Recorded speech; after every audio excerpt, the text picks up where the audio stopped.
Good afternoon, ladies and gentlemen. Shalom. I'm David Mencer, Israeli government spokesman. Today is Thursday, the 30th of May, day 237 of the October 7th war. And our war aims haven't changed since Hamas's army of terror invaded our border: to destroy Hamas's military and governing capabilities, to free all 125 hostages and ensure that Gaza will never pose a threat to Israel again. All of our objectives are within reach. Israel will not compromise on any of them. We start today with the desperately sad news of IDF casualties. Since the outset of the war, IDF fatalities have unfortunately risen to 642. Staff Sergeant Yedidia Azugi was aged just 21 from Revava. He was killed in battle in northern Gaza. He leaves behind his parents and 5 brothers and sisters. Staff Sergeant Elia Hillel was 20, and from Tel Zion he leaves behind his parents, his sisters, and his brothers. Staff Sergeant Diego Shvisha Harsaj was 20, and from Tel Aviv he leaves behind his parents. Both of them, Elia and Diego, were killed in a car-ramming terror attack in Samaria yesterday in the West Bank near Shechem, Nablus. There are no words of mine that can assuage the pain of their parents and families. We embrace them and those dear families who have lost their precious heroes, sons and daughters, in this war for our very existence. The price of war is heavy and painful. Each casualty is a world unto itself. May their memories be a blessing forever.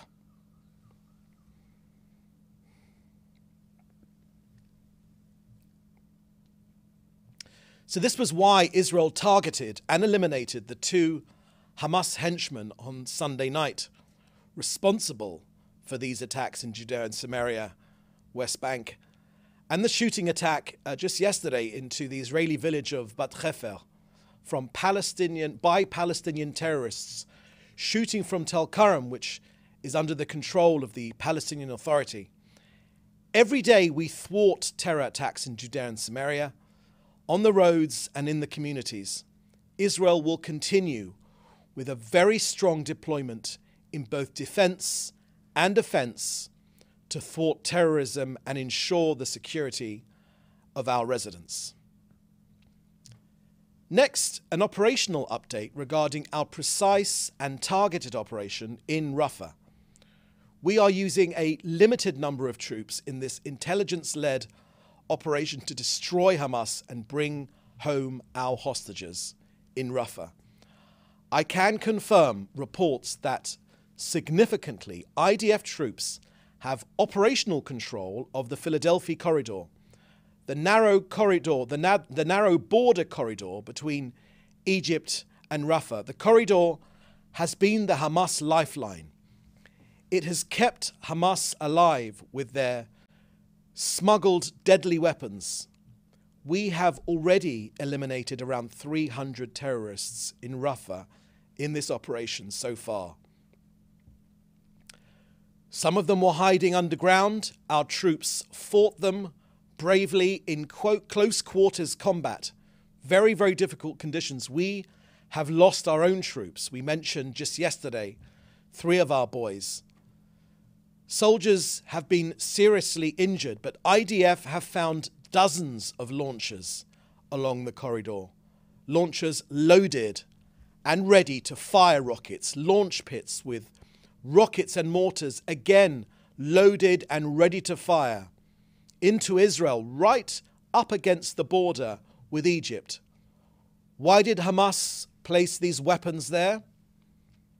You see, Hamas hoped that Israel would be wary of returning fire for risk of hitting Egypt. In the last few weeks alone, Hamas has fired 70 rockets and mortars from the Rafah area. In eastern Rafah, we've uncovered extensive underground terrorist complexes. We've located around 20 tunnels in the Philadelphia corridor area. We are neutralizing them. Tunnels that were used to transfer weapons and initiate terror attacks. We found large quantities of weapons, for example, anti-tank missiles, AK-47s, explosives, grenades. It's an extremely complex environment with many terrorists. But we make this very clear. No force in the world will stop Israel from bringing all 125 hostages home and defeating Hamas. We will not forget our hostages, not even for a moment. Now, the Hamas fake news propaganda war has certainly stepped up a gear. False reports claim that we struck the Al-Mawasi area. I myself have received requests from journalists about this issue. Our troops did not operate in the area. I say that again. Our troops did not operate in the Al-Mawasi area. In addition, I want to share with you that we have revealed documents that are available on the IDF website that during this war, Hamas stole 400 million shekels from the Bank of Palestine. That's $110 million or 85 million pounds, funds that belong to ordinary Gazans. Look, Hamas has no boundaries. It exploits its own people. It hides beneath them, amongst them. It steals their money from bank vaults without limits. Hamas will do anything to ensure its survival. All eyes on Rafah, says the campaign on social media. Well, our eyes are on Rafah, but we are tightening the noose. Lastly, an update from our efforts to flood Gaza with aid and counter Hamas's efforts to increase the civilian suffering there. 335 humanitarian aid trucks went into Gaza just yesterday. 5 tankers, that's 267,000 litres of fuel for essential Gaza infrastructure went in. Israel has ensured continuity of fuel supply. All that is needed are requests through the relevant channels, and we always facilitate them, always. 41 trucks were transferred to northern Gaza. 2 UNFPA, that's the UN Population Fund, mobile maternity rooms were transferred to Gaza yesterday. We continue to expand our effort to facilitate aid, medical aid into and across Gaza. You know, since the beginning of this war, 31,000 trucks delivering 600,000 tons of humanitarian aid have entered Gaza. More food and aid enters the Gaza Strip every single day. 80% more food compared to what was imported to Gaza before October 7th. So that's the end of our briefing today. I will now take your questions, which you should put in the chat with your news outlet. I'll be reading the questions today. First question from Dan Williams at Reuters. Israeli media are reporting that Mossad has uncovered an Iranian-backed cell which has carried out attacks in Europe and is planning more ahead of the Paris Olympics. Can you confirm and provide details? So thank you very much for that question, Dan. I haven't got anything more to add to those media reports. What I can tell you is that Israeli security services have worked with European security services to prevent attacks on European soil. I know this for a fact. This is already public knowledge that in the UK, for instance, Israeli security forces has prevented the deaths, has saved the lives of many Brits across the UK from these same Iranian terrorist activity. So I can't add any more on that specific case about the Paris Olympics, but I certainly can confirm that Israeli security services have in the past supported European-supported security services to save lives, particularly against Iranian terrorists. The next question from Dan Williams is, Israel's expected to restart mediated hostage release talks this week. When and where will that happen? So again, thank you for that question, Dan. I can confirm that the Prime Minister and the War Cabinet has agreed for negotiations to continue when it comes to releasing our hostages. We know what's been effective in the past, in November, for instance. It's a combination of sustained military pressure on Hamas, which we are currently doing in Rafah and across Gaza, together with negotiations. The negotiators have been given instructions by the Prime Minister and the Security Cabinet to do everything that they possibly can to get our people home. It's a shocking human rights abuse every single moment of the day that our stolen people remain in the terrorist dungeons of Hamas. It's one of our war aims, and we will bring these people home. Next question here from Joel Pollack at Breitbart News. South Africa's ruling party, the African National Congress, or ANC, is projected to lose its majority for the first time since yesterday's election, and after running a campaign that emphasized its opposition to Israel on the world stage. Campaign posters even featured the slogan "Free Palestine," yet the ANC suffered historic losses. Does Israel believe there's a connection between the ANC's opposition to Israel and the poor vote result? So, Joel, thank you very much for that question. I will resist the opportunity to interfere in South African internal politics and their elections. That's obviously up to South Africa's people to choose who it wishes to rule over them. What I can say is that the South African government, in supporting, in initializing and championing the effort to prosecute Israel at the ICJ, was simply an effect to act as a pro bono lawyer for the terrorist organization of Hamas. It was an outrageous, quite frankly, shocking attempt by a state which was unfortunately held in very high regard in this country.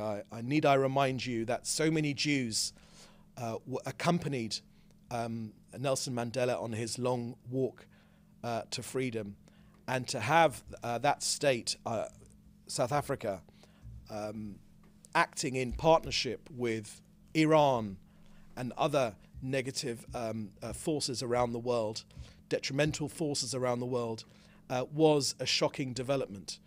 So I won't get involved in internal politics of South Africa, but none of us here in Israel will forget that South Africa were the pro bono lawyers for Hamas's case against us.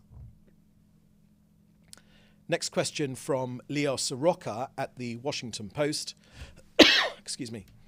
According to OCHA, the flow of humanitarian aid supplies into Gaza has dropped by 67% since 7th of May.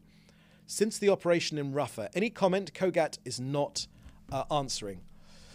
Thank you very much for that question, Leo. So every single day of these briefings, we've been giving you the figures of the aid trucks going in every single day. And they are going up and up and up. An average of around 300, yesterday with 400. Sometimes it's down to 250. But every single day, those aid trucks have gone in. And they've gone in for the simple reason that we know that Hamas steals the aid. And we know that they keep them for themselves. There's no one hungry in Hamas. It's very important to remember that. When we've arrested them, they've certainly had no problems with their waistline whatsoever. Hamas steal the aid, and they sometimes they sell it back onto the black market for a vastly inflated prices. But we've managed to lower the prices on the markets inside Gaza, which pictures can show you. They're on the Kogat Twitter feed every single day of bustling markets. Prices have gone down precisely because we have flooded the area with food. We've pushed as much food as we possibly can get in. Whoever's donated aid to Gazans we have tried our hardest to facilitate it getting in. The only change that there has been is when Hamas itself have bombed the Kerem Shalom crossing, where so much of the aid has gone in. And even then, we have reopened the Kerem Shalom crossing as soon as we possibly have been able to. And we've also pushed aid in through the northern crossings at Erez, and in every other way, through land, sea, and air. So aid is going in all the time. I simply don't recognize that as being correct. And I'm sure COGAT will get back to you. Next question from Hannah Julian of the Jewish Press. There's two questions here. The first one is, excuse me, how is the UNRWA bill that passed its first reading this week different from the ban that was passed in February? Can you comment on the proposed legislation? Thank you, Hannah. I have seen those reports about the Knesset bill here in Israel to ban UNRWA. I can't comment specifically on the particulars of that particular bill. What I can share with you is what we have shared with the United Nations, actually, that UNRWA has operated hand in hand with Hamas through so many ways. Firstly, through UNRWA employees actively participating in the October 7th massacre, through UNRWA employees actually holding on to our hostages, sometimes live and even dead hostages, through the cooperation of Hamas putting their server farm underneath UNRWA's headquarters, through the fact that Sinwar himself, Yahya Sinwar himself, was a senior UNRWA trade union official for a long time, not so long ago. And the fact that so many members of UNRWA are also, employees of UNRWA are also members of Hamas. Look, we've laid the evidence out so clearly about the relationship with UNRWA. And I tell you what gets me personally is that international media continue to use spokespeople from UNRWA to give them an idea of what's happening in Rafah, for instance. UNRWA is a tainted operation. They are very inefficient. They bring the reputation of the United Nations down because of their inefficiency and their ineptitude. And of course, they continue to run schools, and they have run schools for many years, that promote anti-Semitism, they promote Jew hatred, and also the lie that, of course, that Palestinians will one day be able to erase Israel off the face of the map, that Palestinian children will be able to go back to and live and usurp the state of Israel in Jaffa and Rafah, in Haifa and in Jaffa. Ridiculous ideas. Instead of educating for coexistence and peace, they perpetuate this conflict. So the sins of UNRWA are clear for everyone to see. Yes, of course, it's headed notionally by Philip Lazzarini in Geneva, but it's the UNRWA Hamas henchmen on the ground which really call the shots.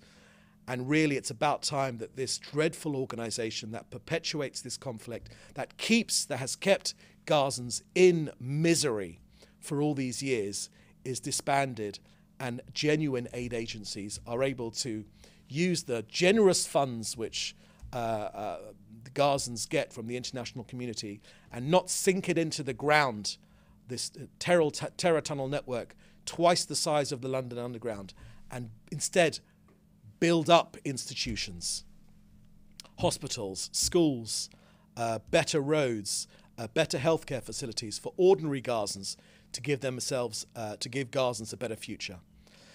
Second question from Hannah Julian of the Jewish Press. What was the target that was attacked yesterday in Banyas, where Syria says 1 child and 10 civilians were wounded?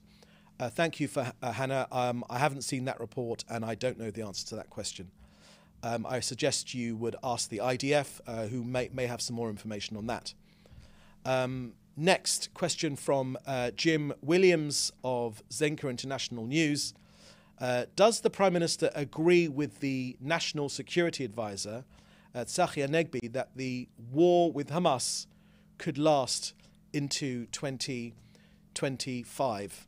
So thank you very much for that question. Look, Jim, our war aims remain the same. They are to remove Hamas from power, to strip away any of its governing or military capabilities, to bring home our hostages, and to, of course, to make sure that Gaza never again poses a threat to this country or to anyone in the civilized world ever again.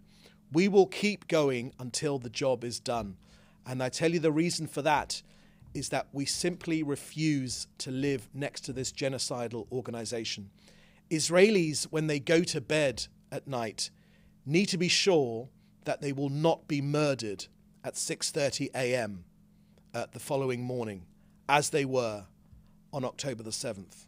We need to be sure that this genocidal, murderous organization, wherever it is, in Gaza or in the West Bank, is obliterated and defeated.